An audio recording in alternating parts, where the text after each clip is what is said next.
I want to warn you, this topic, it's fast, it's easy. It's going to become an earworm for you. Um, you'll be hearing fast and easy in pretty much any advertisement that you read or hear.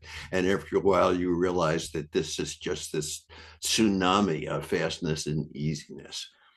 So here's where my part of the story begins.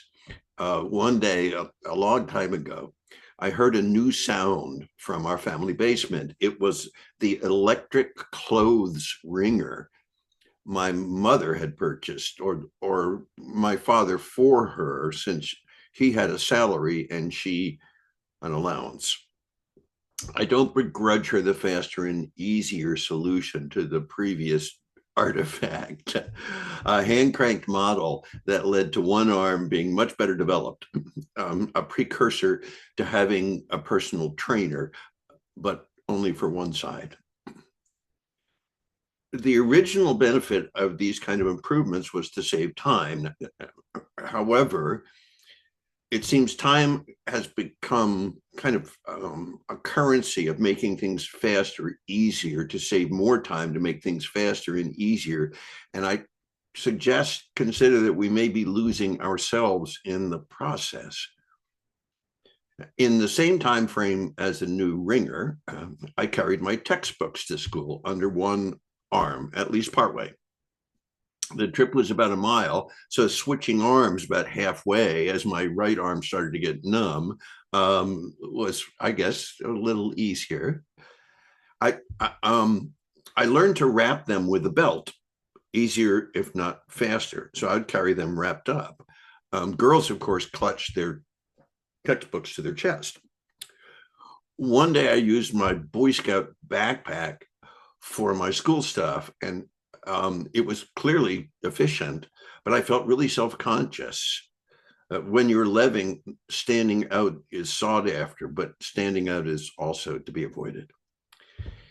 Even back then, while walking to school, a little change of topic here, but bear with me, and pretty much always, where other kids might have what we call the voice in the head, I always had a tune in my head. I still do. And a cadence, a rhythm, my own mental rhythm section that was funky rather than fast. So 20 years later in my life, at that point, I'm playing and singing for a living. It's an exciting time, and I thought I'd found my calling. But disco hits Washington, and the live music clubs disappear like the dinosaurs did 66 million years ago. A friend of mine was struggling at the time and needed to go away for a while. And she asked me if I could fix up her apartment. So I kind of stumbled into working as a painter and a carpenter and a fixer up guy. I'd taken wood shop and metal shop when I was in high school, and I loved them both, though I was on the academic track. So while I was working on a large renovation project, because this fixer upper thing expanded through word of mouth, and I was pretty busy. So at this large project, I was kind of adopted by a crusty old carpenter. He was short, a finger and a half on his left hand. Circular saw, he said when he saw me glance at his hand. He spoke small, but not because it was fast and not because it was easy, because he took the time to craft what he said so that it would stick. My favorite that he shared with me is, if you don't have time to do it right, you don't have time to do it twice. In the words of the poet John Ciardi, the pleasure of taking pains. Now, I've never been cursed with great athletic ability, especially speed. I was on the track team in high school. I was not featured on the track team in high school. And musically, speed interfered for me with the story of the song. My music centered on lyrics and tapping feet.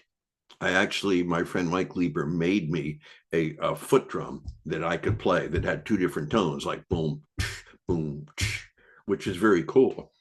Um, but it never occurred to me to play faster because the story and the funk fade for me under the pressure of acceleration. I played what I heard in my head and felt in my feet. And what I heard and felt was deliberate. And for me, acceleration short circuited that deliberation. And I think in the larger sense, that may be true of fast and easy. So maybe fast and maybe easy feel like we're beating the system somehow. As if our life is an assembly line, and speeding up the machine provides some sort of cost benefit dividend. On the other hand, if I can manage a tempo, a cadence that brings my fullness, my deliberation to everything from my breath to my exercise to my speech, I lose nothing but urgency. And I can save urgency for the instant I have to dodge a falling tree limb, not live as if the limbs plummet around me at every moment.